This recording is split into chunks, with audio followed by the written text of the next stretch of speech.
Hello. Y'all, did you miss me? Oh my gosh, I have missed you so much. I was like, I don't know if I should take 4 days off again, but it was okay. It was good because I had a whole lot of stuff going on last week with my family, and it was my son's prom and my daughter's dance. My daughter had a dance as well. They had them all in one weekend, and I had an event that I had to go photograph. And so there was just a lot of things I had, and I felt like energetically I was a little bit, I was like kind of dragging my feet through it because I don't like to do like I don't know about y'all, but like one big thing a week is enough for me. I'm a Taurus, and I have really kind of settled into the grazing phase of Taurian energy. Even with a Gemini rising, I'm like, I just want to slowly navigate in my peace, and I don't want to have too many things on my plate at one time. I don't want executive dysfunction. So I thought energetically, it just didn't seem like the right time to do a reading. However, now we're back in this space, and I felt like, okay, here's the thing. I haven't done a truth reading in a while. And I also feel like doing the truth reading is kind of my loophole into discussing connections a little bit. Because if y'all know, or you're new here, I don't like to talk about connections in a way that keeps you stuck. I do like to focus on what you can do in spaces in which you feel like you're not receiving reciprocity or you're having a difficult situation. I would rather focus on our individual authenticity and our individual healing, or our individual empowerment, all of those things when it comes to connections, because I actually feel like that's what's going to invite healthier connections into our life in all spaces. So I feel like this is kind of my loophole in, because I don't want to deviate completely from talking about connections altogether, because I actually do feel like I have a voice in this space with the things that I have worked through analytically in terms of understanding various connection types, like the anxious avoidant attachment. And I've done an astronomical a ton of shape shifting throughout the years through lessons that I've learned within connections. And so I do feel like my just knowledge in this space is important. For these conversations, and I know that there are many readers out there that can kind of entertain you through the process, but I want to really talk to you on a deeper level. So I don't know if that has anything to do with today's reading, because I am going into this blindly, just like the mystery read. We're going to go into this and kind of just go, okay, what's the truth that this group needs to hear in this moment? Then whatever comes out energetically and within the tarot, that's what we're going to discuss.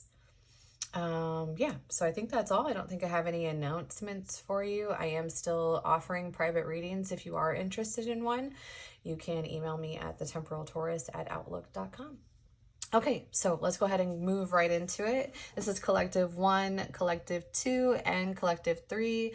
I feel like these have been up long enough while I'm just sitting here chatting. So if you haven't chose it, pause the video now and pick your deck. Okay, let's move forward.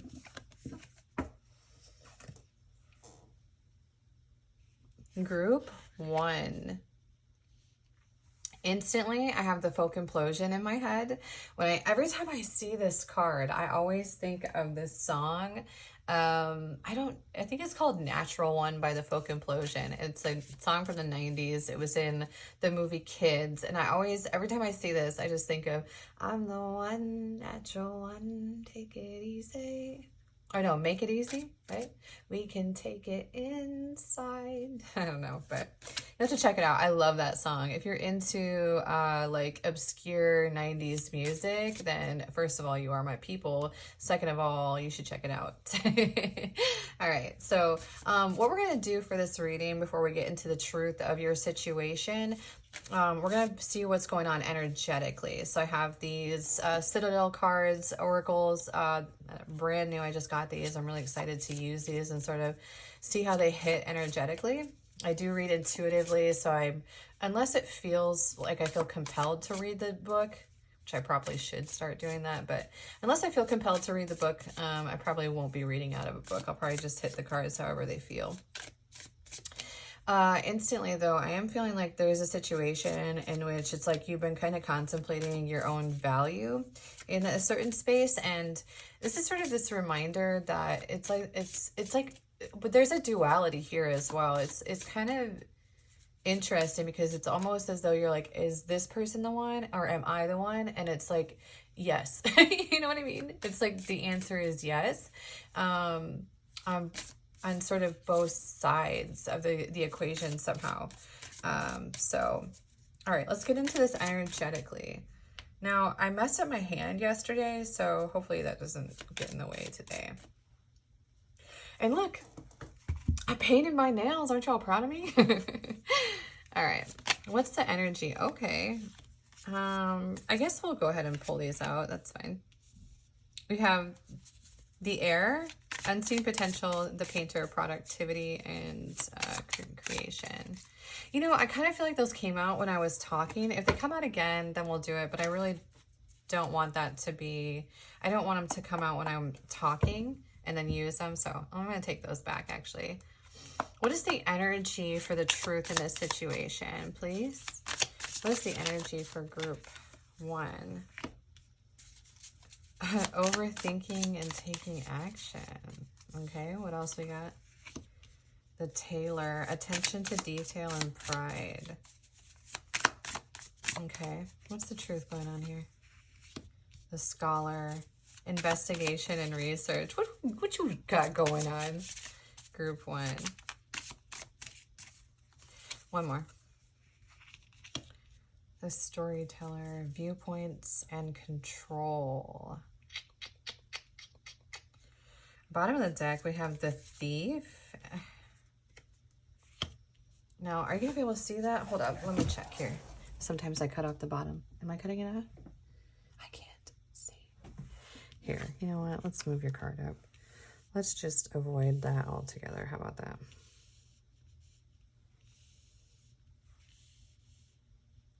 One more from the bottom of the deck. You have the pilgrim here. Ooh, you have vengeance too. Hold up. Let's just bring out vengeance. What you doing, group 1? Look at that. I love the way that comes out. You see that? Look at us being creative. Everybody's so creative. Do you know that lady? Sorry. Oh, goodness. Okay. All right, what do we got going on here? Seizing the moment, opportunities, vengeance, overcoming, slides of choice, storyteller, the scholar, the tailor. You know, so that's interesting because I do feel like there was a bit of overthinking that came into this space, group 1, with the 1 card. And kind of being in this, I feel like it's more so, it almost feels a little bit like imposter syndrome kind of overthinking, if you know what I mean, where you're moving into the space of looking at yourself as though you're not good enough in a certain situation. And this is like, the hell you aren't. It's kind of like... it is sort of kind of, it's like inviting you almost to step into being, you know, I'm that bitch kind of energy a little bit, and moving into the space of not holding yourself back or sort of swallowing yourself a little bit for the comfortability of others. It's like you are the one, you are, it's like it is coming through like you. I hate when I end up swearing in these, but it's like the only way to deliver the message. What is that? I don't know how it goes, but it's like, there's like a song, right? It's like, I'm that bitch. I'm the only bitch. I don't know how it goes anyway. I think I'm making stuff up actually. But it's like, we'll forever be that one. You know, what is that though? It's like, someone put it in the comments, because I'm not really great. I think it's a rap song, and I'm not like super good at those. But it's like something like that, right? It's like, I'll forever be that bitch, or kind of thing. Like, it's kind of like this don't get it twisted space. Now, there is a hit a little bit on ego coming in, okay? To be really careful in this space, okay? Recognizing that there are things about you that really do stand out. Okay. One thing I would argue is that it's like your ability to sort of work through hardships is pretty high in this space, where it's like you have from your overthinking, right? You have this tenacity that moves into this space where, yes, you think about it, yes, you dwell on it, but when you are in that space, you become wiser. Okay, you learn something in that space, and then you use that to alchemize, you use that to kind of move into new realities, to move into new spaces of understanding, new awareness within self. And it is self motivated, okay, but not in a negative sense. It is sort of that I just saw this quote too. It's about maturing is recognizing our own toxic patterns of behavior, right? And I do feel like in this space and in this collective, you are aware of that, aware of, okay, being able to sort of pinpoint the things within self that are essentially kind of getting in your way, okay, of seeing yourself with more authenticity.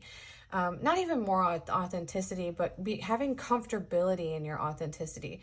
I feel right now a sense of nervousness when talking about that particular topic, okay, where it comes in and it's like, oh, it's like your heart chakra just begins to close up, or it's like a closing kind of wanting to go within before wanting to move out into it being out in the open, being even sort of in a space that's more seen for who you are. Because I do feel like in this collective, there's quite a bit of depth to you, and quite a bit, really not too far beneath the surface. Realistically, the mask that you have, okay, to the deeper emotions that you have is it's a very thin veil, excuse me, but it's also it's one guarded in just fear of, and it's like fear of being too much almost, or being almost, I don't know if you've had this space of being, feeling like you're too much for others, or having sort of a life path of that, of like you have just a big personality, and when it's, you kind of have to be in a space of sort of pushing yourself down in certain environments to sort of match the vibe, right? Rather than coming in with your own energy and being this big presence walking into the room, right? You maybe tend to kind of swallow yourself a little bit, or kind of guard yourself because it's because you stand out in a way that is different, in a way that is, not everyone operates the way that you do, or maybe not everyone has this big old personality that you have. And sometimes I feel like in this space, it's easy to swallow ourselves a little bit. There's a lot here too about cord cutting. I see like there's cords here with this anchor, there's cords here with this the tailor thing here. And the one thing I think that is being sort of just a hit of advice in this space as well is to not hang on to the past, like with these cords here, okay? That there are some things that you can let go of. The vengeance in particular is, it can get really mucky when we operate in a certain way that we know is well-intentioned, or that we've been really good in, and then someone else is operating against us in a space that's like really harmful to us, and it's things that we would never do to them, right? It can get it can get murky in that space, and we can develop a bit of animosity in that space as well. Let me get a drink of my coffee. I had to go this morning and get a big old thing of coffee from the gas station because sometimes I'm not great at planning and I'm out of coffee. Like my coffee woes, right? If you've been here for a second, then you know that I have, it's like coffee is my arch nemesis. Why do I even drink it at this point? It's like I always have coffee problems. Anyway, so where are we at? And this is talking a little bit, now the thief thing comes in a little bit more so like this is the thief of your joy, sort of hanging on to the past, or feeling slighted, or feeling jaded in a certain space, or feeling like feeling like maybe you were made to feel like you're not good enough or not worthy, or that you don't deserve more, and of course you do, right? So being in this space of kind of, this is sort of this reminder here that you can, comparison is the thief of joy, right? So you can move into this space in which you are sort of looking backwards, and that is going to trip you up moving forward. It's going to keep you from seeing these opportunities. And I think that the way that it feels, honestly, with you, collective one, is that you have an awareness of this. So then when you get tripped up, I don't think it lasts for a long time, but I do feel like this is a collective of you're analytical thinkers, right? So you're in this overthinking space, and it can be very easy for you to just sit and kind of ruminate on things that have harmed you. And this one thing here too about the control coming in is really being able to control your internal dialogue and control the space that you're in and how you view these situations that happen to you, and sort of how can you shift the narrative there in that space then? Because it's, yes, we can look back and we can see things that have happened to us, and we can feel really jaded in that space, or we can be like, you know what, I learned so much from that I'm actually grateful for that experience. Yeah, it sucked, but look at the awareness that I have in comparison to others who just kind of have no idea what this space feels like and don't have the knowledge that exists within this space. So it gives you a hit of empathy, the ability to connect in with like-minded people who have been through the things that you have been through, and to find camaraderie in that. It gives you knowledge. It provides you a gift in a sense, even though it's like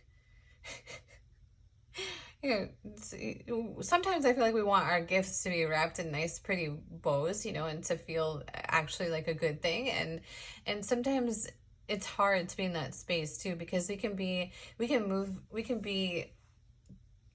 experience things, and we can get real we can feel a sense of unfairness, right? In that space where it's like, I don't want to have had to endure that. I just wanted things to have been good so that I didn't have to deal with that. But acceptance is super important in this space, because the acceptance of that will actually move you forward. And more importantly, we have to understand alchemy and how alchemy works, because alchemy is sort of going all the way to the bottom and then climbing all the way to the top, right?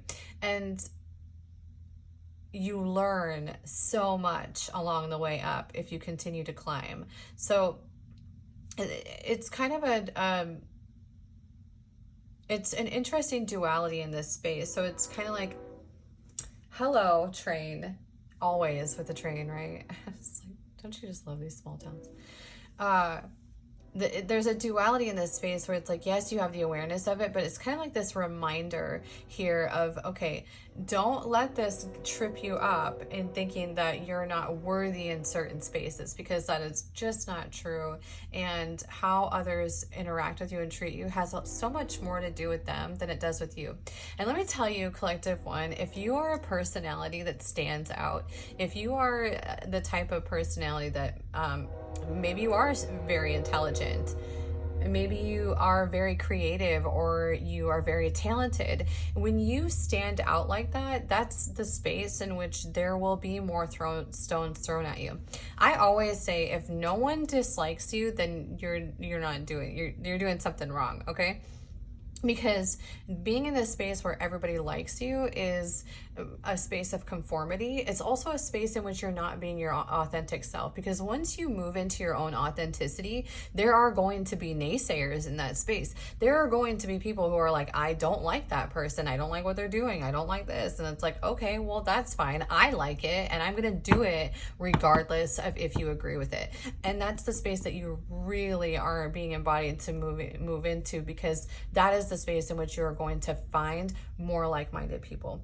Now let's get into seeing a little bit more about this one space, because I do feel like this is a comparative space where it's feeling like it's this sense of feeling like you weren't good enough, and that's just not true.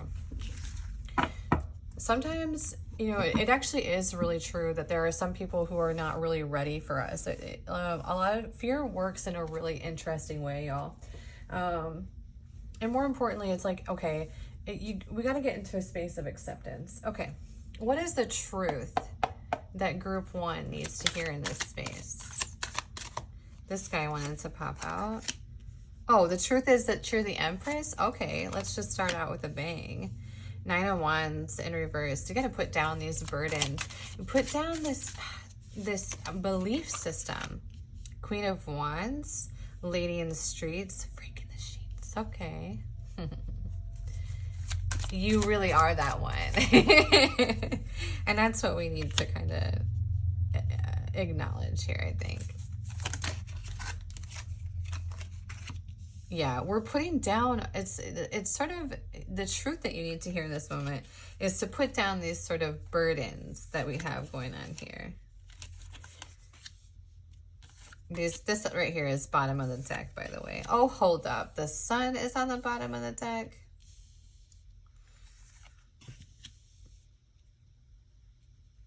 All right. We're going to leave the Empress out on her own. I'm going to put anything underneath the Empress. Yeah, it's so, I feel like the truth that you need to hear is maybe you're going through a bout of self-doubt and you just needed a pep talk or something in this moment. Maybe you just needed someone to come in and be like, yes, you are the one. And more importantly, collective one, you have worked really hard to be in this space of this Empress energy, okay? You are embodying all the queens. And I think what you are being sort of advised to do is put down your past in this moment and put down, more importantly, it's like the burdens of other people's views and opinions of you, because it's not going to serve you well moving forward to sit and dwell on what other people think of you. And more importantly, here's the thing that I always say is like, while you're thinking about me, I'm thinking about, I am never in a space in which I am looking at someone and I'm like, ew, they look what they're doing. Look at this. And like, or gossiping about them and like, can you believe what so-and-so did? Like, I never want to be in that energy ever. So automatically, if you're not in that energy and somebody else is, and you're the top of a conversation, you are already in a better position automatically, in my humble opinion, because I would rather be the topic of conversation because I'm doing something that people are talking about. You know, I'm putting myself out there, or I'm in a space of doing something because I know me. Like I'm a square woman. I'm an abstinent woman. I ain't out here ruffling anybody's feathers. I am minding my own business. Doing tarot readings in my bedroom, you know what I mean? So like talk all you want, because I know me, right? And that's the kind of the space that I would like you to be in as well, where you're in this space of like, okay, talk, I don't care, but look, and while you're talking about me, I'm doing something. I just watched the Elvis movie last night, right? And the Colonel handed Elvis a button and it said, I hate Elvis, or his mom was like, I hate Elvis, and he was like, yeah, we're gonna benefit from hate too, because people are gonna, the thing is, he's essentially saying, he's like, if Elvis is in the spotlight, and people had a problem with Elvis, right? They were, when he first came out, they were all talking about him shaking his hips, right? And so, you know, the person representing the Colonel was like, oh, we're going to alchemize on that. We are going to profit from that. We're going to profit from hate, because hate isn't free either, you know? And it's like, it's interesting to me, because even way back then he had that sort of awareness that you can also benefit from people not liking you too. You know, it's like, because they're talking about you, they're having a conversation about you, so obviously you must be important enough to talk about if you're the topic of other people's conversations while you're just doing your thing and doing something for self. Because this Empress energy, the Empress energy is not an energy that's going to sit around gossiping about people. The Empress energy is, she's out here working on herself. She's getting her bag. She's, you know, feeling good about herself. She's doing things to improve her life and improve the vitality of her life. And she's in a space in which she is really growing and blossoming into a well-rounded feminine energy. And the well-rounded feminine energy is present in the moment. So they're certainly not in that sort of overthinking, overdwelling space. And really concerning themselves with what other people are thinking about them. Now, I do think that you have an awareness of this group one, but it's just a reminder because it's so easy for us to get tripped up, right? I totally understand that space because I'll see, you know, that people you may know thing. I'll see some people popping up. I'm like, why are they always popping up here? Because, you know, like we all know, we all have an awareness, right? That if someone is continually popping up in your people you may know thing, it is because they're viewing your profile. It's like, why is this person always in my business? Like, what do they want? You know what I mean? And so I get that. And when you see that kind of stuff, it does trip you up. It's like, obviously I'm being talked about. Like, you're aware of that, right? You're aware that you're a topic of conversation. And it's like, of course you fucking are. You are the sun. You stand out. You're bright, baby. And people they throw things. People throw rocks at things that shine. Okay. That's just the way it is. It's just how it is. And so, and I really think in this space, I got, you know, the snake coming out with the Ace of Swords and the Ace of Wands here as well. It's like, you have the thick skin for this. You have the ability to handle this space and handle it with integrity and dignity and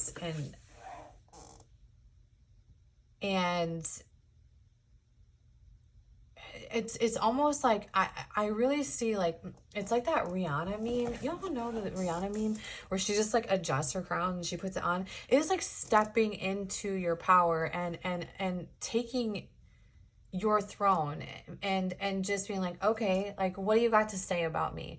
At this point, it's like, you know, sometimes it's interesting. You can find yourself in spaces where people are talking about you and you don't even know those people. It's like, you know, do you ever think about that? Because I do. You ever been in a situation where someone is having a conversation about you and you don't even know who those people are? And you're like, you know what? Here's the thing is, like, obviously there must be something about me that is important enough for you to focus on when you're so irrelevant to me that I don't even know who you are. You know what I mean? Like, it's okay. And it's hard. It's tough to be in that space. It's tough to be in a space where you're kind of standing out in a crowd or standing out in a situation. And it's like, you're going to have to, what are your options here realistically? Because if you don't do it, then you can go and you can conform and you can kind of be boring and you can blend in and yippee, you know, you can do that and that's fine. And there's nothing wrong with sort of blending in. But you in this space, collective one, you are not intended to blend in. You stand out. You're the one. Hello. Like, you stand out. And so you're going to have to embrace it. Embrace the fact that there are going to be people communicating about you and let go of the burden of seeing that as your problem. Because it's not. It's their problem. It isn't your problem. So long as, here's my thing, is like, what are they talking about? Okay, that's important. Okay, what are you out here doing that someone's talking about? That is important. You're in the Empress energy, right? So you and I both know you aren't out here. Now, if you were like this and people were talking about you, I would be like, okay, it's time for some self-assessment, right? But you're not. You're in this space. So you're good. You're solid. And what people have to say has nothing to do with your character, right? It has nothing to do with who you are as a person. It has nothing to do with your kindness or compassion or intelligence or any of those things, because you are in a solid space. So if they're talking about you, that is absolutely their problem, not your problem. Okay. Well, let's see what else we got to tell you. It's like, oh. I do feel like there is a connection in your energy, though, a little bit. So this is kind of my loophole in. I am feeling like there is a reason you came in here for the truth. Yeah. Here we got the Ten of Pentacles. So I do feel like there is a space. Okay. Ace of Cups. Now, I don't know if this is quite yet in your awareness. It very well could be. Yeah, I feel like you were maybe... I feel like you've been sort of in terms of connections. Okay, here we go. I was just going to say that I feel like you've been sort of in a space of decisiveness. Now, here you are. Perhaps a little bit impatient.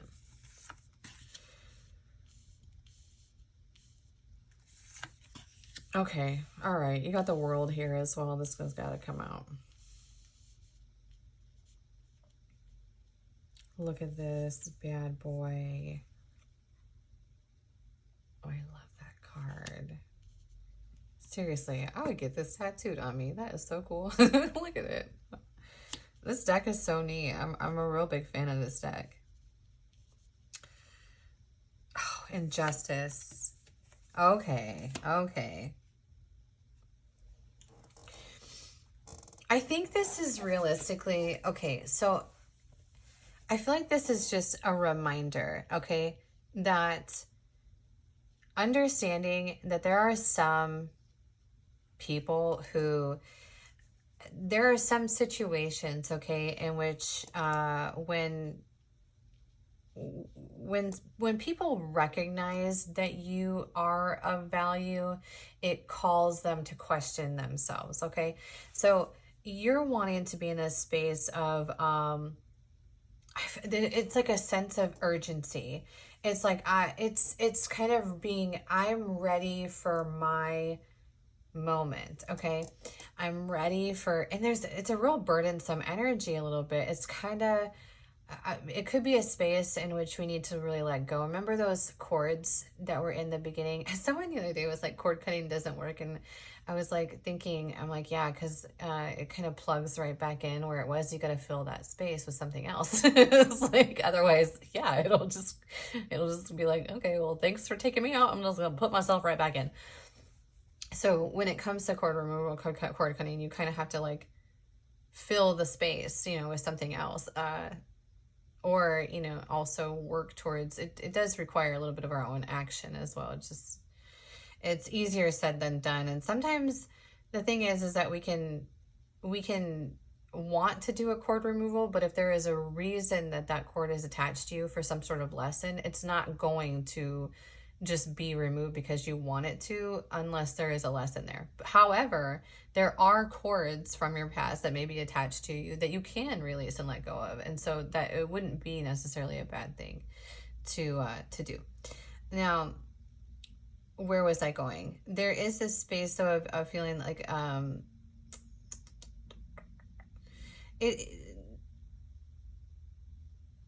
I think it's just tripping you up in this moment a little bit of going, am I worth this? Am I worth it?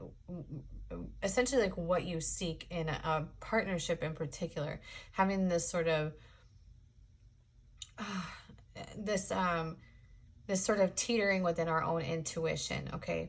Here's one thing that I can tell you, group one, is that if you are someone who has done a lot of work on yourself, if you are someone who really does operate in that Empress energy and you move in a space in which you are not out here hurting other people and you are legitimately moving from good intention and you are... Now, that doesn't mean that you're always perfect. Like, we're human. We make mistakes, okay? It's really about your own accountability, right? So we're not going to be in that space where we're like, you never do any wrong. But if you are good and you understand how to operate with good intention, even if you mess up, you hold yourself accountable kind of space, right? And then you have to understand that in a realistic sense, the amount of people who maybe have adapted into the knowledge that you have or the awareness that you have or have the tenacity or who stand out in this space the way that you do it's rare. It's not common. So when you think about partnerships, if you're looking for somebody who stands out in the way that you do, if you're looking for someone who meets you, okay, and who is able to provide you what you're able to provide, and what you provide is already not very common, then you have to move into an awareness that what you're seeking out is not everywhere, okay? So it's going to be in a very small space. It's going to come, first of all, it's going to come when it's supposed to come. So move into surrendering to that. But second of all, it's not going to, if it's that uncommon, and you're wanting sort of a partner or a match, you have to be in an awareness that what you're seeking in partnerships is not common. So there's that as well. But also understanding the life path. Okay, life path is really important when it comes to connections. So your partner, in order for you to connect in energetically, most likely, you're going to have a life path of similarities. There should be things that kind of coincide, right? Now, when you've had a life path of alchemy in particular, then you have probably had a more difficult life path in retrospect, right? You have been through some things. So your person will also probably have been through some things. And there's quite a, there's a possibility that that some of those fears, that kind of, it's the same fears that you have surrounding what other people think, or being in a space of where eyes are on you, or being putting yourself out there a little bit more. Well, if you're looking for a counterpart, your counterpart is going to have similar belief systems. They're going to have similar views, and one of those views could be that they don't think they're good enough for you. Is kind of moving into that space of understanding. Is that I always feel like whenever you meet someone that you connect with energetically, that you're like have an attraction to, and it feels like you don't feel good enough in that space, that is always, there is something in that to dissect. Because I meet people all the time and I don't feel that way, but there are some people that I meet and I'm like, what was wrong with me? You know what I mean? And when you're in that space, that's a space of like real self-reflection and being able to move and operate through that. So there is some sort of connection. I feel like it's just I don't really feel like this is that you are like in union energy. None of this is union energy, realistically. But I think there's some concern around connection and about finding the one and having this sort of new beginning, okay, and really being able to balance that out, but it's sort of this notion of just trusting your own intuition, okay, trusting in sort of the timing of things as well, being in awareness of understanding energetic alignment, knowing that what you give out, you will receive return back to you. And I know I said that dozens of times at this point, but it is true. The law of attraction is real. We call it, and it's called all kinds of things. Whenever someone says that they don't believe in the law of attraction, I'd say, well, do you believe in the placebo effect? And if they say yes, I'm like, well, then you believe in the law of attraction. So, because that's how it works, right?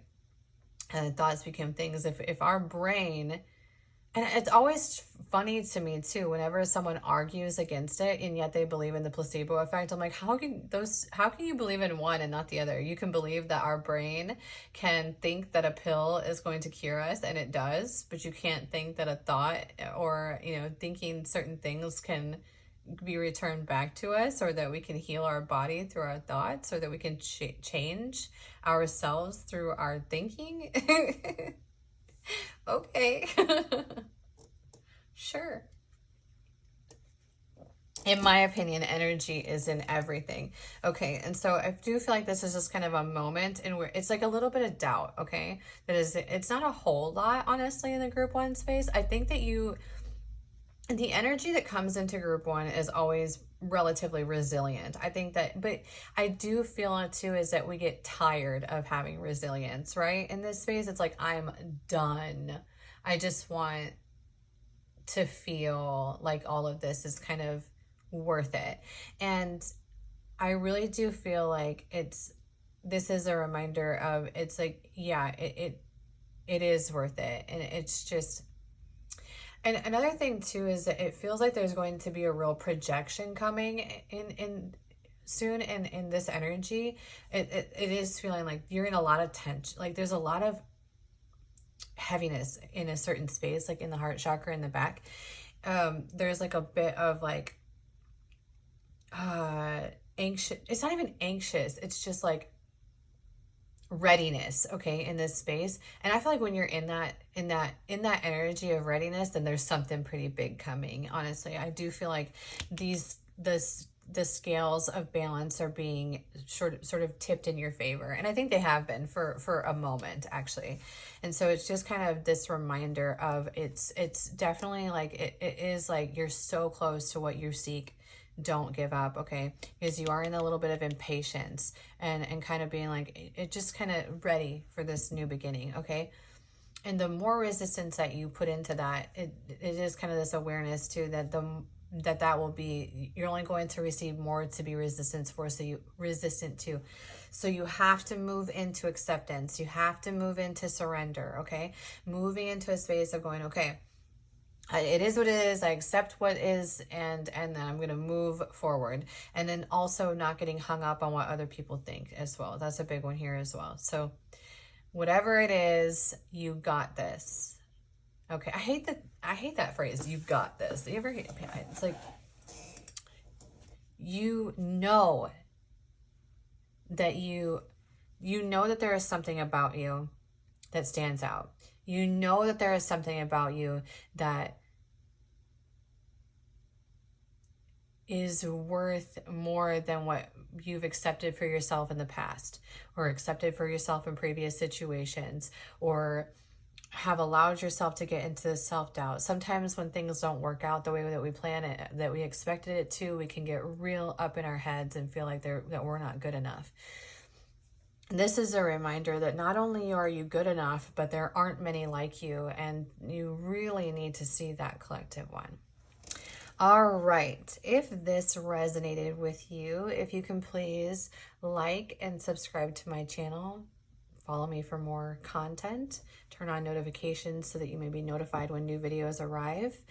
Leave me a comment down below. Let me know if this resonated with you, or if you just want to chat with me, you can always leave me a little message in the comments. Thank you so much for being here, Group 1. Enjoy the rest of your day.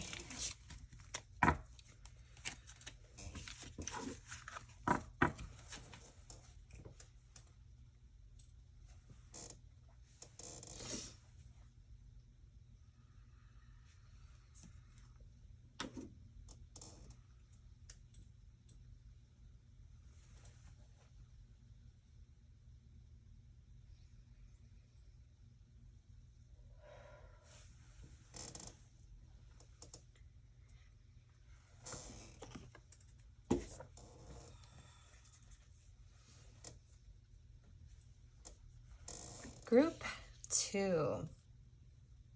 Hello, Group 2. I feel a little bit compelled to burn some Palo Santo.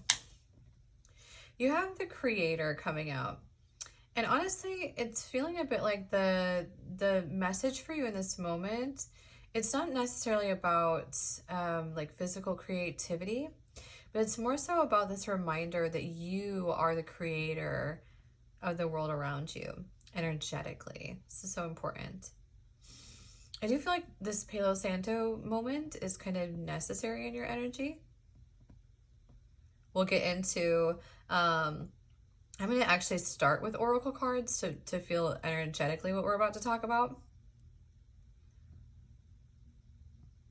And I'm using the Citadel Oracle.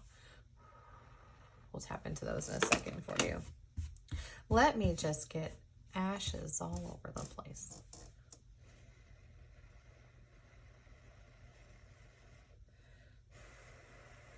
Okay. So yeah, I feel like there's a bit of a theme going on today. That's why I wanted to get us out of the previous energy, just to make sure that's not like transferring over from collective 1.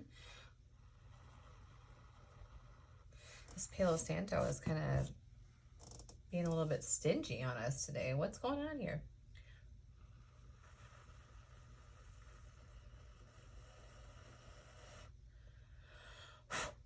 Hello. I mean, honestly, it doesn't want to hold up. Oh, we're going to bless this group whether you like it or not. They are getting a blessing today, so you might as well start burning. All right, there we go. It's kind of being a little bit stingy, right? It was like, I don't. All right, let's clear out that energy here.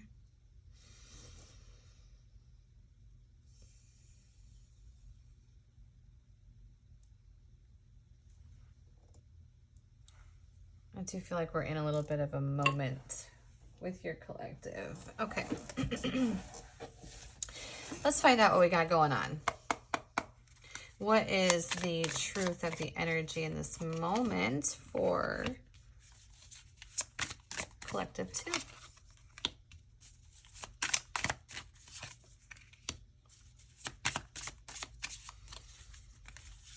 Oh, I actually saw the other card. It popped out with this, so I'm just going to go ahead and bring it out energetically.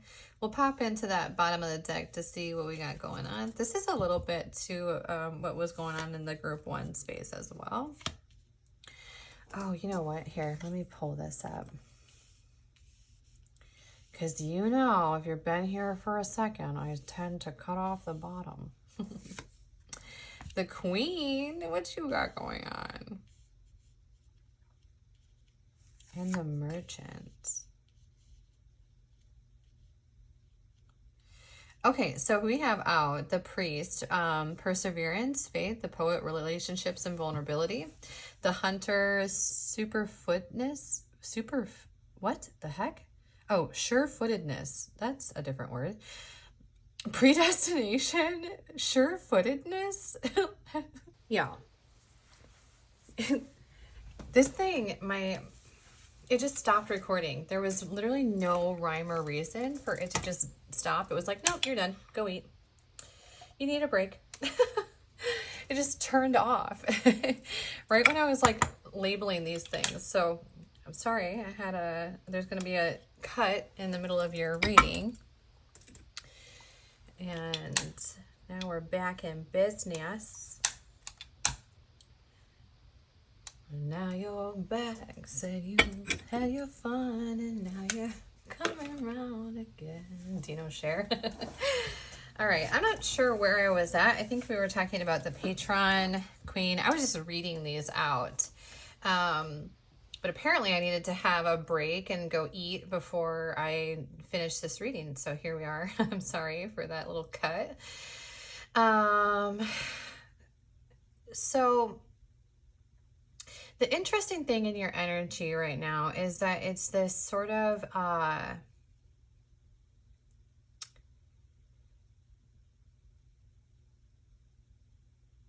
it's kind of being in this space of really stepping into sort of seeking higher wisdom or seeking personal awareness, seeking self-preservation is like the vibe where we're at.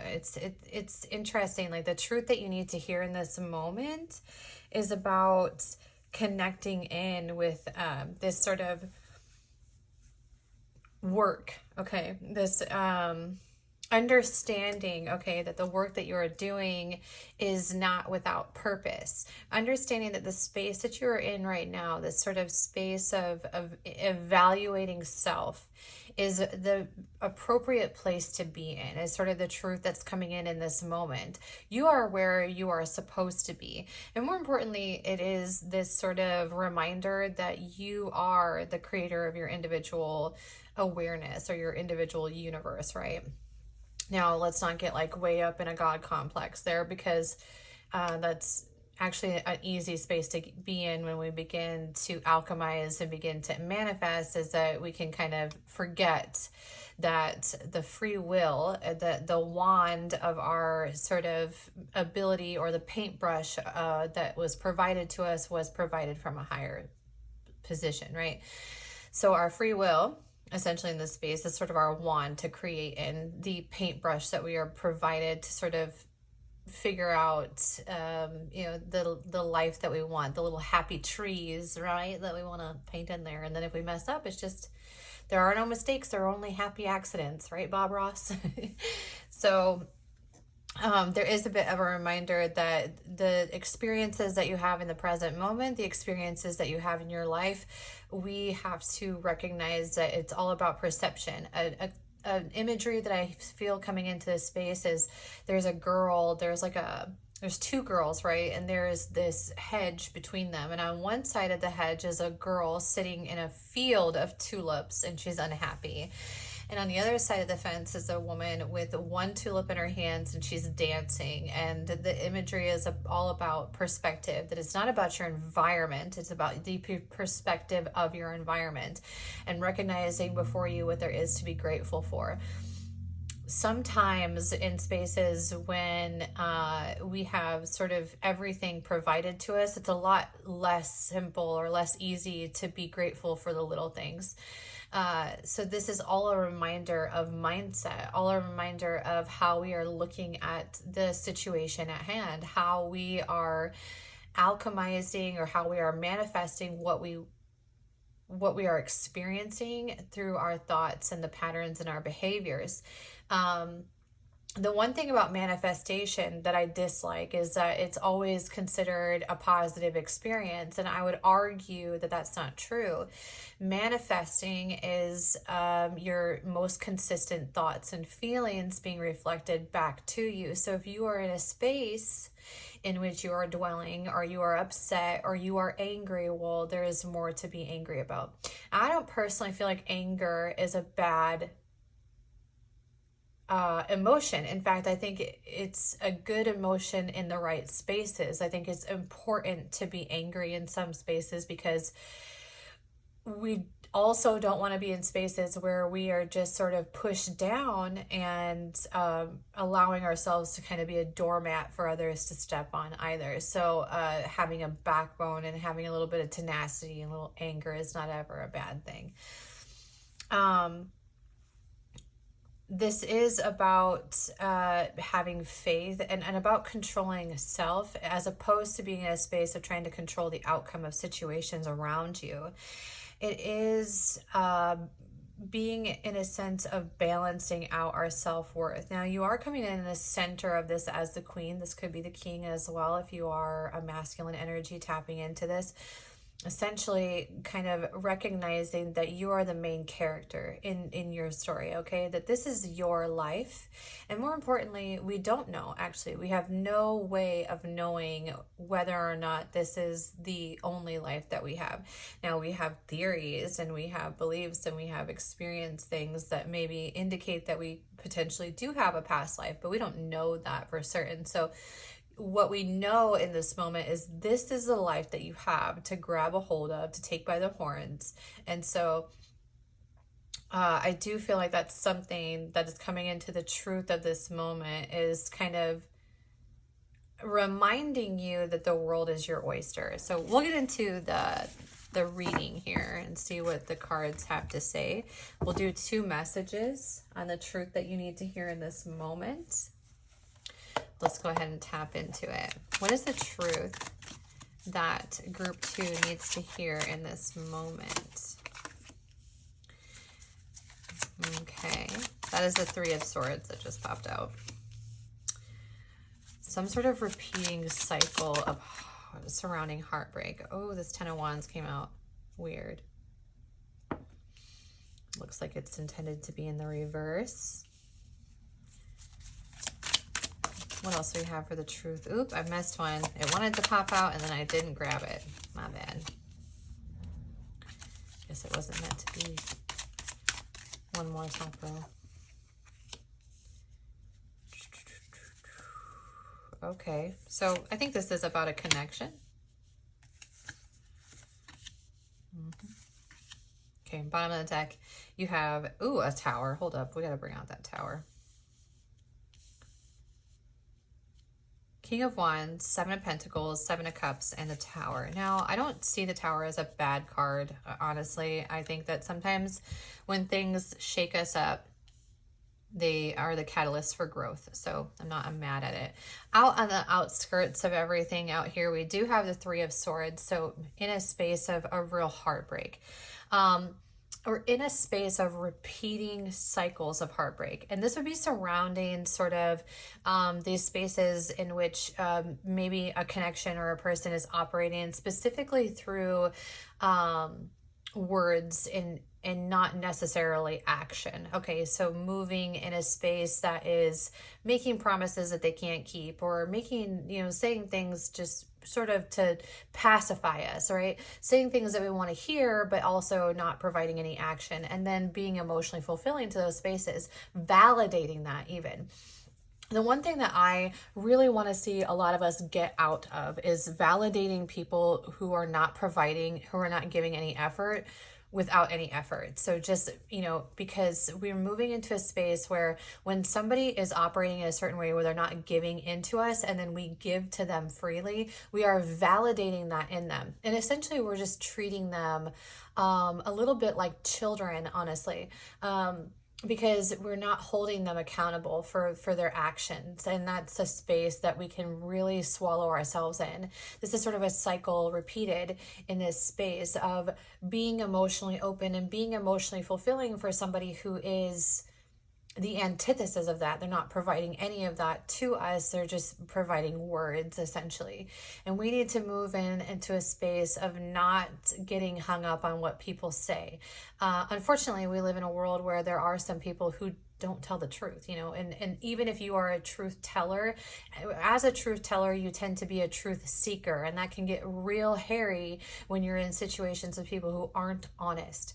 Okay, so this is about moving into really recognizing that actions do speak louder than words, and we are no longer going to validate those who are not validating us. In order for those words to have validation, they would have to come with some action. Okay, some of this like King of Wands energy, a little bit of passion. Okay, a little bit of reassurance would be something that you would be seeking in this space. Reciprocity of some sort, right? And also not being in a space where you're just giving and giving and giving with the expectation of receiving something in return.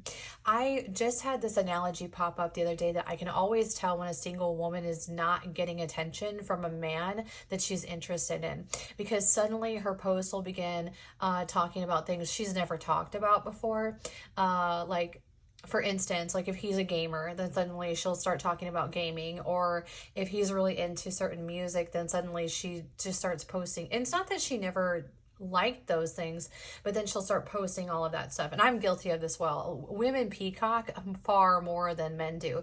But what she's doing in that space and not even realizing it is validating him. Repeatedly, actually. And so he knows she's interested. He doesn't have to seek that information out, y'all. He doesn't have to seek to understand that. He doesn't have to ask her things about what she likes, or he doesn't have to ask her how she feels about a certain thing, because she's providing that to him when he's not giving her attention through the things that she's posting on her social media or through the things that she's expressing. So she's actually telling him, I'm so interested in you. And now so he's kind of like, okay, well, that one is interested in me, and I know that. And I would say that single men probably gauge options far more than single women do, usually, especially a certain type of single man. Now, this doesn't have to be a single situation, but it is sort of another space, right, in which we are validating without reciprocity. And this is sort of a cycle that feminine energy can find themselves in when they're seeking an alternative outcome. They're seeking, they move into their expectations and wanting them to become reality, rather than understanding and accepting that they are simply expectations. It doesn't mean that they will ever come to fruition. And if we are in a space in which we are seeking reciprocity, or we're seeking a return investment, right, with a connection, then we could be waiting a really long time. So this is really kind of about moving out of the cycle of giving into spaces in which you're not receiving anything in return. And more importantly, allowing them the space to seek that information out from you. Don't provide it freely. Don't give it to them without them doing something for it, especially if you've already kind of been in a space where you have at least expressed interest. Because what you are doing essentially in this space is breaking your own heart. This isn't necessarily somebody else breaking your heart, because we all do this. So here's the thing is, like, I know that the feminine energy tends to get tripped up when it's happening to them, but we also do this. We do this when we're not interested in someone. Not to the extent I would say that the masculine energy does. The masculine energy seems to, especially certain types of masculine energy, they really like to have attention. And so this sort of, it's not even necessarily, they don't have to exhibit attention seeking behaviors when they're simply just given attention for existing. And more importantly, it's sometimes they're given attention because they're not giving attention in return. And so, really, if you want to play this game, I suppose, if you want to play into this type of energy and you want to receive, you want their attention, stop giving them attention. Stop validating them. Stop giving them more information that they don't deserve, because they're not working for it then at that point. And if they are interested and they want to learn more about you, they will do it. And that's the thing, is that it's not so much that they won't do it. And realistically, if they have apprehension around connecting with you or apprehension around communicating with you, I would argue that they like you far more than they are admitting to. So that's something else to move into your awareness, that if they kind of peek in on you and they're like kind of trying to get hits of your attention, it's like they want it, but they want it in a certain way. And they need it in a certain way. And is that really healthy, realistically? Like, is that somebody who can lead and pursue? Is that the kind of energy that you want? And if you're a feminine, how much do you want to be in your masculine energy? And I know that this comes in, not hate, that's the wrong word. I apologize to people that are in different regions of the world where this topic of conversation becomes confusing when we start talking about energy. Because culturally it's just a little bit different. But if you're from somewhere else tapping into this and you're confused in this moment, a masculine energy would be most commonly a male, and a feminine energy would be most commonly a female. But it doesn't always have to be that way, but that's sort of the representation of that energy. So sorry, I just have to say that because I've had that pop in, and I know that was really confusing for some people. And more importantly in this space, just moving on from that topic, is that there has to be this understanding that you are sort of working anyway towards this new way of looking at things and this new way of operating. And that when you do that, you're actually going to move into a space where you have a lot more options available to you, and you can move into a bit of a receptive energy. There has been a tower moment, or perhaps even several tower moments in terms of connections, where you kind of have repeated this pattern with people. This is a very anxious, avoidant attachment space, okay? So this is where the feminine energy would typically become more anxious and pursue, and the masculine energy would get would be a little bit more apprehensive, and they would step back and they would avoid in this space.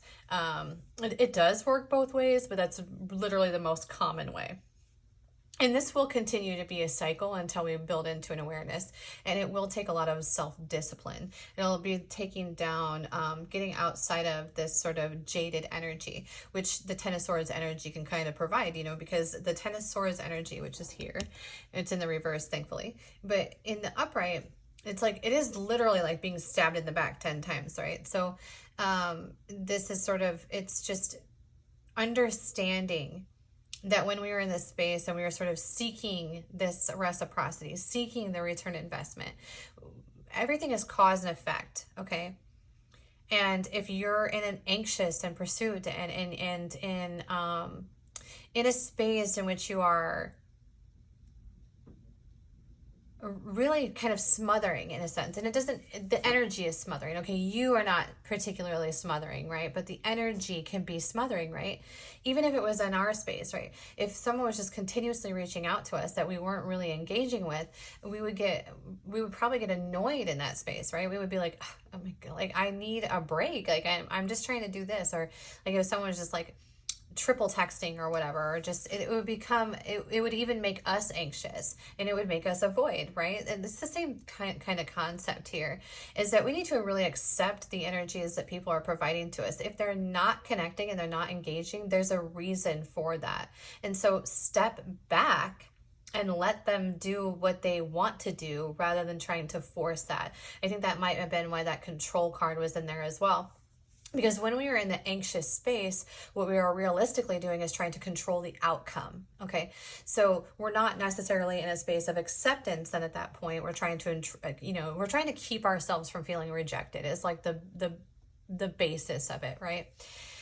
And the thing is that in order to find a healthy connection and for you to be approached in a healthy way, you've got to get out of that energy, out of that anxious energy, and move into acceptance. And it's hard. It'll be easy to trip up in that space. You can learn all of this and then find someone that you're just really connected with, and then be in a space that's like,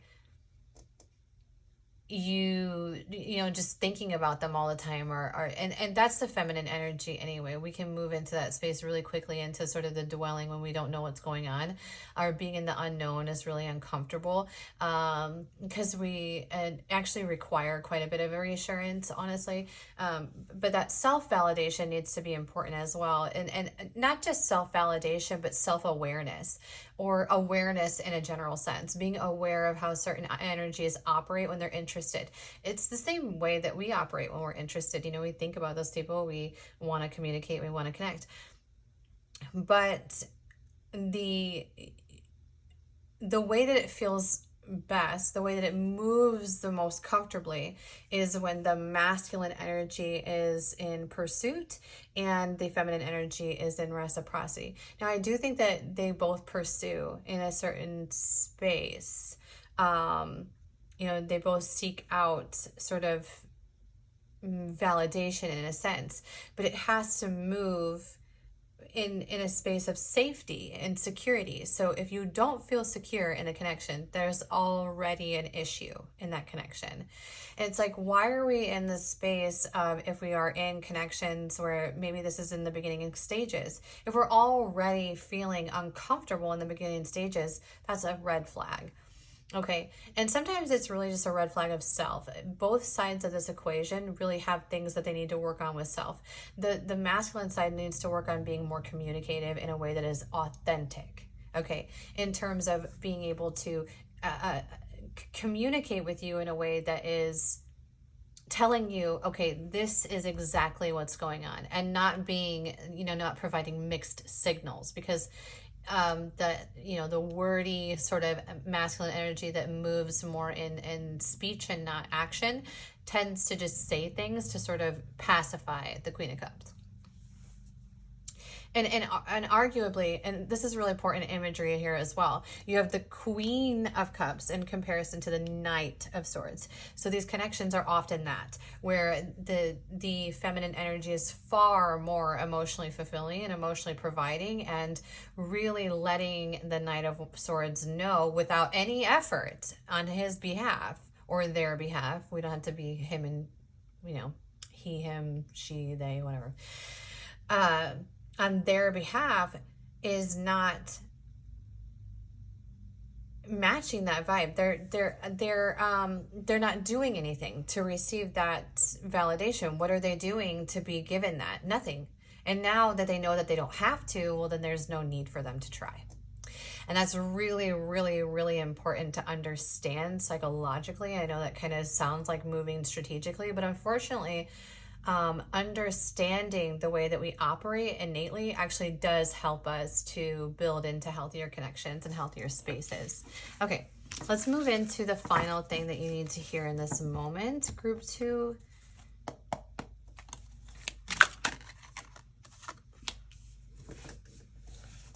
Three of Cups. Now, Three of Cups is cause for celebration. We're not ever going to read the Three of Cups as third-party energy in this space. Yeah, here's the thing, is that that's the counterpart energy right there, right? That King of Cups is going to come in, and that's realistically what you're seeking. Now, the interesting thing, hold on, let me get these out for you.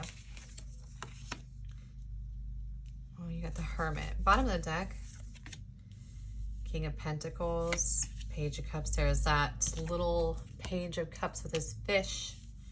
You know how I feel about the Page of Cups. And we have the Page of Pentacles. And the King of Wands here. Hold up.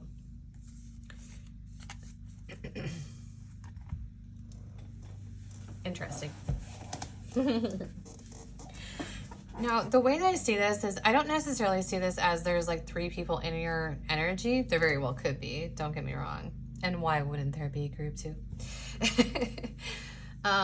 But I think this is more so about the truth is that what you're going to want is somebody who can match you, somebody who can provide you the King, the King of Cups energy, the King of Pentacles energy, as well as the King of Wands energy, and which is very interesting because in the previous situations we were really hung up on words over actions, and these are really action-oriented cards. The King of Swords would actually be a lot more like about communication, right? And he's not on the board here. Okay. However, the King of Cups and the King of Pentacles would be a lot more stable, a lot more emotionally fulfilling, and would really match and would really be in a space of being able to provide what it is that you're looking for. It would also get you out of this space of sort of, the interesting thing is that certain energies are very reassuring without even necessarily having to be. Just someone asking, just someone saying to you, like say you're driving home from somewhere, a masculine energy that is interested in you will always say something that I feel like is like a green flag. And it's like, they always are like, let me know when you're home and you're safe, is like something that a strong sort of healthy energy will say. Interestingly enough, I don't know why, it's like they kind of have a daddy vibe a little bit, right? They sort of come in that space where they want to make sure that you're okay. They want to provide a sense of security for you and to let you know that your needs, that an energy that is really self-motivated isn't really concerned more so about you, but they're concerned about themselves. They're concerned about what they can get from you. And the feminine energy never moves that way, very seldom, unless there is toxic femininity as well. But for the most part, a feminine energy is not going to move in that space. They're not ever going to, not ever, that's wrong. There's plenty of people in general who operate in this space. Okay, well, let's zoom out of the feminine and masculine space, okay? An energy that cares about you is going to provide a sense of security for you in the way that it works best for you. Now, arguably, I would say that that being in a feminine energy is much more reciprocal. Okay, so they require feeling safe in order to give back. Okay, so this will be moving into an energy in which we are operating from a space of equal give and take, realistically, where there is certain things that each of you are providing for one another that is equal.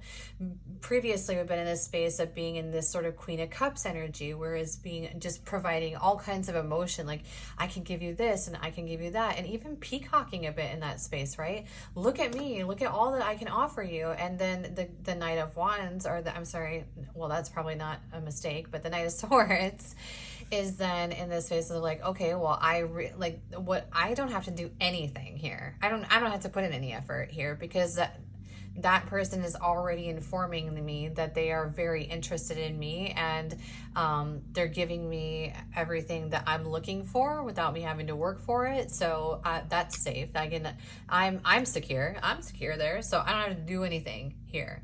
And that's unhealthy for that Knight of Wands energy to be in. Okay, so realistically, it needs to be flipped kind of a little bit for it to be realistically healthy, because when an energy is in the Knight of Wands energy, or it's like a masculine that's in this space, he's kind of operating in a feminine energy a little bit, where he's expecting everything to come, but he doesn't provide reciprocity. So he doesn't operate in the feminine energy in a way that he's supposed to, in a way that the energy realistically is intended to operate. It is intended to reciprocate. So when he's in that energy and he's not reciprocal, then the feminine energy gets extremely anxious in that space. And so then she starts pursuing. It needs to be the other way around. It just has to be flipped. And that's all it is. The masculine leads the energy. The masculine leads the conversations. And they're fine with that. If they're healthy in that space, they're totally okay with that. They'll provide you good morning texts to let you know, I'm thinking about you this morning. And it keeps the awareness. It keeps the attention of the feminine energy tenfold. Okay, so if you wake up every morning and to a good morning text from somebody, and it's it's a much different vibe than waiting all day to know if somebody was thinking about you. And here's the thing is, if you're a masculine listening to this and you give a good morning text and she doesn't respond to you, then that's her kind of, that's the same thing of her being not interested. Okay. And I don't think that everybody is capable of communicating that, but if she's, continuing to engage with you, then she's interested, okay? But realistically, we've got to just move into the space of it's almost like having to go into self for a moment and going, okay, how am I operating in these moments, and how am I operating in this space? Who am I in this equation, and what am I doing to sort of receive these same experiences over and over again, where I'm not necessarily in a space that is, I wouldn't necessarily say healthy, but in a space that isn't content or isn't present, okay, in a space of anxiousness, okay, or even in a space of avoidance, depending on how you fall into this equation. But I would argue, I just feel like this is coming from the feminine side, and so I'm gonna say that I would argue that the majority of you would be more so in the anxious space and in the pursuit space, or having been the one kind of providing more. Honestly, it really, in order for it to operate in a way that feels very comfortable, it has to go the other way around. And also understanding that some people can't provide this. Okay, there are some energies that feel very apprehensive in that space. I always say, I always feel, y'all, and this is actually a hit for your ego as well, but there are two reasons that if a masculine energy is engaging with you and then kind of going and falling back or whatever, they're really needing reassurance. That's one thing is there. But why are they needing reassurance is the kind of what you need to decipher here in this moment. Because when they're moving like that, they either are requiring reassurance because they're very nervous, they're apprehensive, they actually feel like that you might be out of their league, okay, is one way that they would operate in that space. Another way that would operate in that space is that they really enjoy attention. So it's hard to determine those two things, right? And the thing is that's their problem. That's their thing to work through too. And we have to really be honest with ourselves here and go, can we handle that? Can we be in a space of just waiting for someone to move into their masculinity and move into a space where they find comfortability and the ability to pursue? Or are we going to just, continue kind of working on ourselves. What I would argue is that if you're in a space of repeating these patterns, then it's actually time then to go into self and kind of get yourself disciplined and to move out of it, and then to practice. And really just, unfortunately, it does take conscious awareness when we have built a behavioral pattern that we have been operating in for a very long time. You know, when we're moving into these spaces of the anxious avoidant attachment phase, we are not here by accident, and we're not here because we've never been here before either. We've been operating in this space for a really, really long time. And so it's really difficult to move out of it. But in order for us to feel safe and secure, we have to really understand these dynamics and understand why we're in that space, because we want to get out of the space of breaking our own heart. We want to get out of the space of holding ourselves back from really being able to experience healthy connections, because if it begins in that space and finally you sort of move in a space in which you've kind of chased in a way that you finally get in, you're going to be in that space through the duration of the relationship, unfortunately. And that doesn't always work out. Now, in some spaces it does, but I would argue it's very seldom that would work out. It would be, this is, you know, healthy connections really are about mutual give and take. It's about two vulnerable people, two committed people, two people that are fully aware that because they feel the way that they do, that they could get hurt, but they're okay, and they are like, you know what, even if I get hurt, at least I loved to my capacity, at least I gave my everything, at least I didn't, you know, fear this or run and hide from it or hold myself back from experiencing what I want to experience because there's a possibility I could get hurt. And that's really important, because there's always going to be the potential that we could get hurt in spaces, but we're hurting ourselves more by holding ourselves back and by not trusting or accepting the things that are before us. Do we want to be in a space where we are pining for affection? I think that's sort of the truth that needs dissected in this moment for you, group 2. All right, that is your reading. If you resonated with this, please like and subscribe to my channel. Turn on notifications for so that you may be notified for more content in the future. And if you'd like, you can leave me a comment down below. If you are interested in a private reading, you can also email me at thetemporaltaurus@outlook.com. All right, thank you so much for being here, group 2. Enjoy the rest of your day.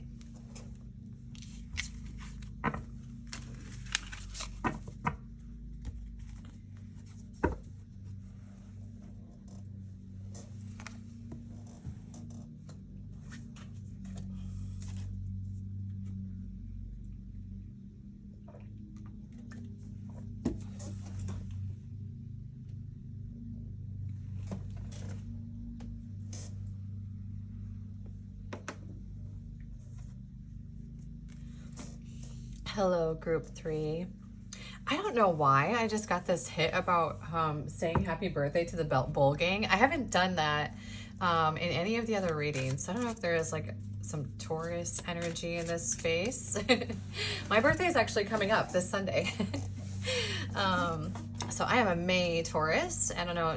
Let me know if you're a Taurus and you popped into the group 3 space, because for some reason I felt the need to say happy birthday to the Bowl Gang in this space, and I haven't done that. All right, you have the Judge coming in, and this is like, it's a really interesting energy. I'm loving the energy that's been coming into the collectives lately, and the group 3 space, man. The last reading as well, it was just it's a vibe. It's a vibe right here. It's I feel like this space is like really balanced. This is sort of my vibe, or my tribe that has sort of went through this sort of era of being sort of in the wounded feminine and moving into their sort of villain era, but in a like dark feminine way, balancing it out to where it's not harmful energy by any means, but it's like recognizing our individual power and, in a sense, kind of having a real awareness and understanding of how things work best, I guess, if that makes sense. How things are intended to pan out, what works best in this space. It's also a little bit of karmic timing. This is a year of karma, okay? And I've seen this recently. I don't know if y'all have seen this, but have you seen some people messing with karma this year and you're like, no. I have been in that space recently where I've just like, you know, been in my observer space that I am in sometimes. And I see like certain relationships, how they started in this year, you know, maybe like some infidelity or whatever. And I'm like, I would not mess in the year of karma with that energy, but you do you. But so this is kind of karma, like this is the antithesis of that. Okay. It is like good karma rewarded. It's like having been in a space where even when the world was sort of coming down around you, you moved into balancing that out and using it for your growth and kind of using those pains as stepping stones to, and not weights. You understand? Not adding those in as like dead weights or like that proverbial dead horse that you're dragging around with you. Instead, these were like boulders that were kind of, you know, put into stairs and stepping stones to climb a mountain. And it was like there just was a point where we were no longer going to allow these things to hold us down anymore. And it was like, if I have this weight here, then I'm going to use it to step over and to use it as a rite of passage, not a badge of honor. And it's like slamming the gavel down on what we are kind of accepting for self. Really empowering energy. All right, let's get into the energy though. Before we get into your reads, just to kind of, I feel like that's a big energy that's kind of come in. We have the founder, foundations, community.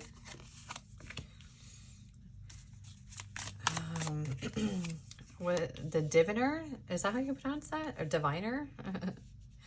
Divine timing, evaluation. There's the queen coming in, determination, sacrifice. The miser, what's this? Stubbornness and inflexibility. Ain't always a bad thing.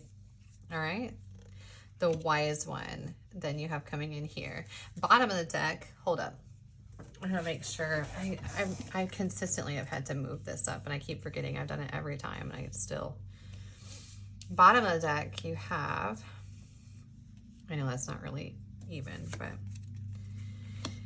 You have the poet, the hound, and the king, baby. Let's put the king underneath the queen.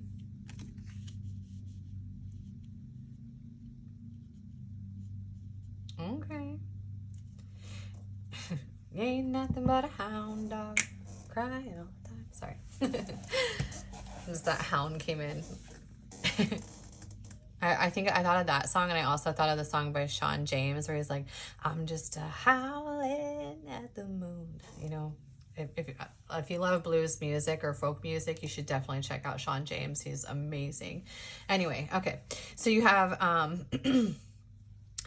what it says underneath these. So you have the founder, foundations and community, the diviner or diviner, whichever way you pronounce it, divine timing and evaluation, the queen, determination and sacrifice, the miser, stubbornness and inflexibility, the wise one, tradition and order.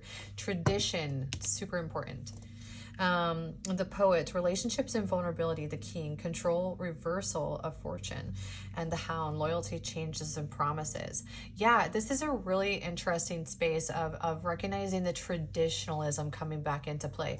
It's very interesting because I was watching an astrologer a little while back, and he was talking about how the modern way of viewing relationships is going to be shifting.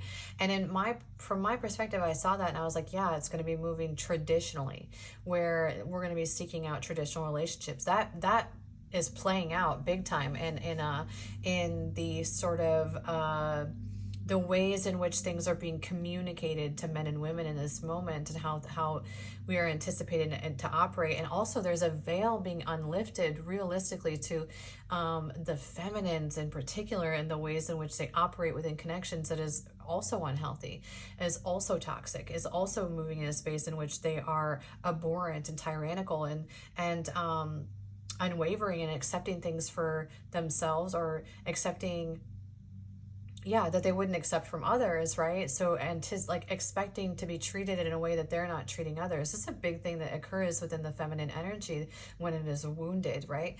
And in this space, I think you have an awareness of that, of respect. This is like a space of balance. It's a very balanced, mutual energy. You are not operating in a space that feels as though you deserve something for nothing in this energy. Not even a little bit. And recognizing that in order to receive a king, you must be a queen. And I feel like that is like a big energy in this space of the wisdom that has been moved in here, is that we are not rushing men. We are not pushing men. And I know that there are other energies that tap into this. There are some same-sex connections as well. And so I understand that, but I think the majority of the majority of people tapping into this, I think, are going to relate into the sort of feminine and masculine in space. And this can be just energy too. It doesn't have to be sex necessarily, but in the feminine and masculine energy work together, and they work in balance, and they work in unison. And in order for them to alchemize and rise above it, they have to respect one another, and they have to be comfortable and safe with one another. And this is moving or in realistic. I would argue this is in awareness of that, and knowing that, and not faltering from knowing that you have built the foundations for this moment. That's a really important thing. And I don't think it's not a coincidence that this king came out and I was like, oh, we got to move him underneath the queen, because realistically a solid masculine holds up a feminine and supports the feminine. And it doesn't have to be. A lot of masculine energies get into this space of viewing providership as though it's all financial, because that's a big thing that they kind of hone into in the 3D. And it's very interesting because already they have opportunity for 3D sort of, that sort of foundational financial, like foundations are really already an opportunity that men in our society actually do have access to. And so anyone that doesn't, there's either a reason for it or a personal choice that they are holding themselves back from pursuing, in my opinion anyway. But foundationally within a relationship, within connections, it's about security. It doesn't have to be about financial gain. In fact, I would argue that when you are in a healthy connection and a healthy space, then that ability to alchemize into bigger things and more abundance exists within a healthy spaces. And it doesn't really matter the kind of money that you have starting out in that space. And it's really important for masculines in particular to understand. But this is about security and understanding the emotional fulfillment that exists within these kind of connections, and really being in a space of patience to hold out for it as well, and not getting sort of tripped up by the world around you that kind of operates still in that old pattern, in the old way of thinking, in the old ways of being in this space that has really pushed down the masculine space and pushed down those. It's very interesting that we have moved for many, many, many, many years of convincing masculines that their vulnerability was a bad thing, and then wondering why we can't receive it in connections. That's not coincidental. And so now we're moving into this awareness that in order for there to be vulnerability in those spaces, there must be security in those spaces. So we cannot be pushy. We cannot be rushing. We have to stand in our power, and more importantly, be a sense of respect in those spaces. This is a very traditional reading here, a very traditional space that is existing here in this moment. And this is about moving out of these patterns of behavior in old paradigms, right? Where we were operating in a space where it was like, I'm so tired of hearing the phrase like happy wife, happy life, which is, I mean, it's true, but it's also the other way around. Like, why can we both be happy? Like, that needs to be a thing, right? But also it's like, so I'm a wedding photographer, and I very often hear that it is not the groom's day. And that bothers me, actually. And the grooms are so accepting of that. They're like, yeah, this isn't really my day. It's her day. I don't really care. It's like, and it's like fine that they don't care. But I think that moving into that space, that their opinion and their perspective on it doesn't matter, I don't necessarily buy or jive with. I always think that it is about them both. When I do meetings, I don't actually like to just communicate with the bride. I like to communicate with the groom and the bride, because it is their day. It is a mutual thing, that experience. And I really get into, hearing the little comments on wedding days, where it becomes very common, actually, where many of the feminine, are commenting that the groom is not really important. And that bothers me on weddings, actually. So moving into an awareness here that actually the groom is just as important as the bride, and I think that this is a space in which you have balanced that, and you have moved into that awareness. And I just want to say, Collective 3, that I would argue that there aren't a whole lot of feminine energies that operate in this space, realistically. And being in this space automatically, like, you are more than worthy for a king, in my opinion. Okay, so let's move into the truth that you need to hear in this moment. What is that song that is coming into my head? Wake up, Maggie, I think I got something to say to you. Who is that, Eric Clapton? That song just came in, so I don't know whoever needed to hear that. What is the truth in this moment? It's time for justice, little one. We knew it was coming. That justice card came out. If you've been here for a moment, then you know that if the justice card comes out, then I'm going to quote Interview with the Vampire. It's a thing. Is this Fool in reverse? Sure is. I think that actually the Fool in reverse is there with purpose. Hold up here. Yes, that Knight of Swords energy. We'll talk about it. And the Queen of Pentacles. All right. Bottom of the deck, we have the Devil, 10 of Wands, King of Swords, and the Magician. Okay. Now, the reason that I think that the Fool in reverse within this reading is a good thing. Okay, we're going to start there just because it's center of the deck. And out here on, what the whole read is about these scales of justice, right? The Fool in reverse. I think that in the past, it was actually like, I feel like there was a lot of times in the past where just jumping to see what happens was sort of a common thing. Being in sort of pursuit, being in a like risk-taking kind of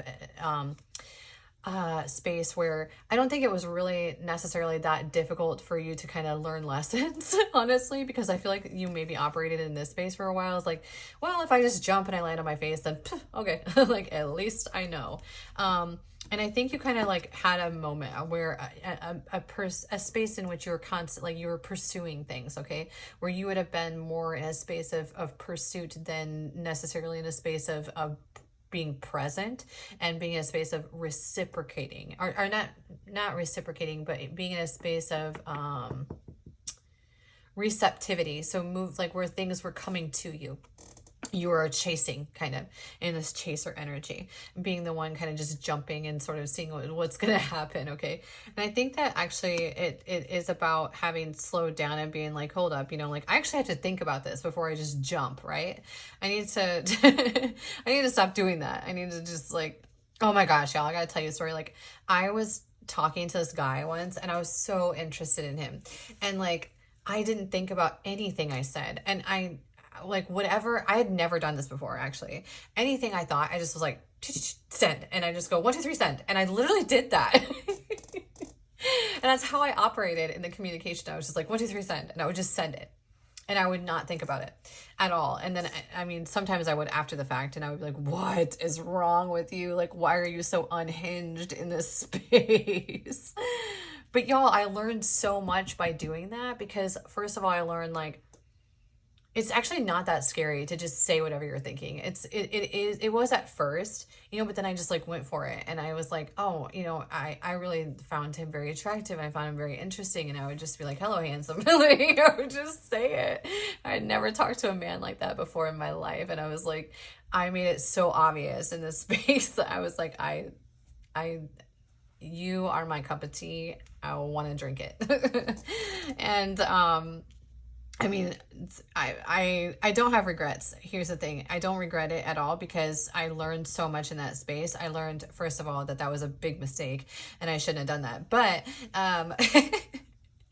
what I learned, you know, it's like you don't learn unless you do something, kind of thing. And so I think that it served its purpose for you, right? In the past, it served its purpose where you then, by doing those things, by taking the risk, then you learned, okay, whoops. Okay.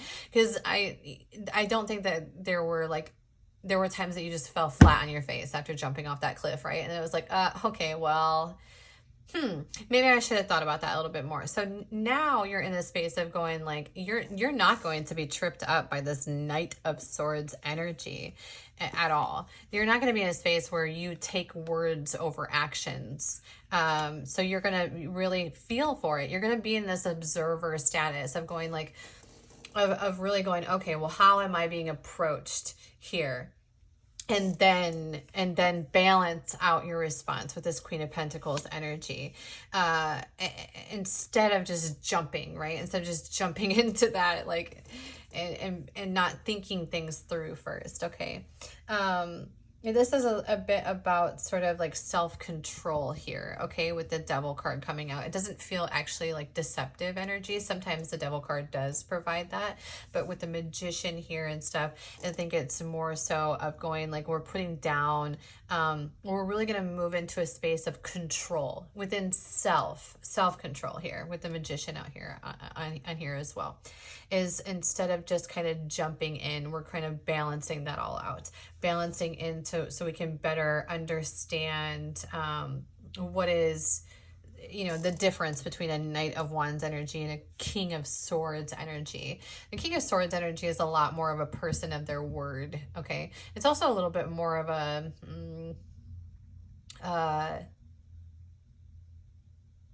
more of an energy that is, I said what I said too, you know, so being, you know, very aware of that in that space. But this is, I said what I meant. I said what I said, but I meant something else, can kind of sometimes be that Knight of Swords energy, where the King of Swords is much more like their word is their honor kind of thing, you know.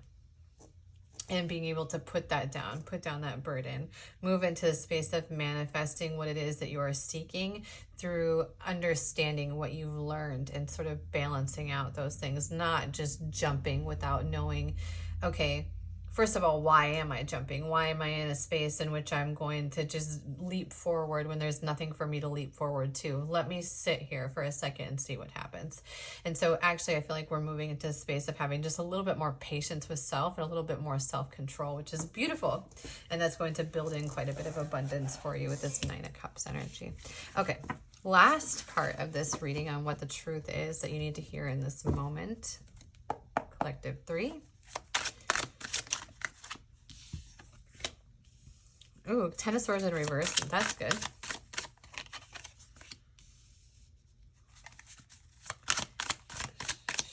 Sure, we got the Moon here. Shadow work a little bit.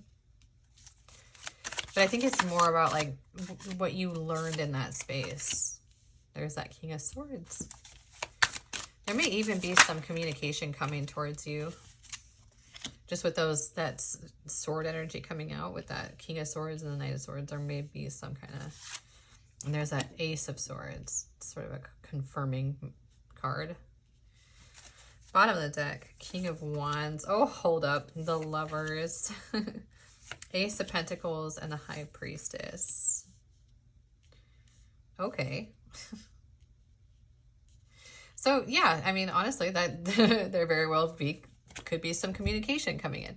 As this is really about stepping outside of a period in time where there was quite a bit of heartbreak in the past, or a feeling of betrayal, more so being kind of stabbed in the back in a situation, and having done quite a bit of inner work as a result of that experience, and as a result of sort of, and in some cases here for Collective 3, I think it was stabbing yourself in the back as well. It wasn't just like somebody else's behavior, but it's also your own behavior and how you were operating, and realizing that by doing the things that you were doing, you're kind of hurting yourself in those spaces as well. And having learned this a bit in the this sort of shadow work, okay, you know, doing this like work on self that existed from the pain of this experience, you might honestly resonate into group 2 being like a past version of things that you've experienced. Just want to like put that out there. If you want to maybe look into something and see how far you've come, you might resonate into the group 2 space as sort of like a space that you have worked through. Okay. Because, and then you have the 8 of Cups here. So this would be like moving into then, walking away from things that no longer serve us, moving into that wish fulfillment energy, moving into, you know, the 8 of Cups, he has his back towards all those cups sitting out, right? And he's facing the moon. So he's facing the unknown. But what we know is that in the future is that when he turns and faces the unknown, he's facing the 9 of Cups and 10 of Cups, you know, in the next phase. And this is kind of, you know, this work that was done is sort of walking away from the past, walking away from those old paradigms of behavior, walking away from being in a space that operated that way, moving into a space in which we're much more secure in self as well. And I do feel like this is going to, the communication factor here. First of all, there's some kind of hit here that there very well could be more than one person coming in to communicate with you. Just with this 7 of Cups here, you know, having sort of options, or having been even in a space of someone kind of weighing all their options as well before communicating with you is a big possibility as well. Or you weighing your options before kind of moving into these spaces of communication with certain energies. But it does seem like there's somebody that is going to come in who's going to be very passionate and very communicative, or this could be just the type of energy that you're seeking, that can bring you into union and balance everything out, and is sort of the reward and, you know, the scales of justice, right, coming in for this work that you have done on self. The High Priestess is definitely a card, in my opinion, of doing a lot of inner work and a lot of inner healing even, and really understanding self and understanding the ways in which we operate. And so it's kind of like this is the reward for the work that you've put into self, and that there is like what you seek is out there because it exists in you is sort of a really big important thing here, that there's a lot of balance coming in for you. And so if you are in a space and in a connection, I would, you know, obviously you're going to know if they are actions. The King of Wands and the King of Swords, when working in unison, is actions matching words, right? So they'll be very passionate, and if they say they're going to do something, they'll do it. And if they cannot do it, they'll make it up, and they'll, you know, hold themselves accountable. And you won't have to wonder how they feel or what they're up to or what they want, because they'll let you know. So I feel like that is the final message for you here, group 3. If you resonated into this, please like and subscribe to my channel, turn on notifications so that you will be notified for new videos in the future. And as always, leave me a comment down below because those are my favorite. Thank you so much for being here. Enjoy the rest of your day, group 3.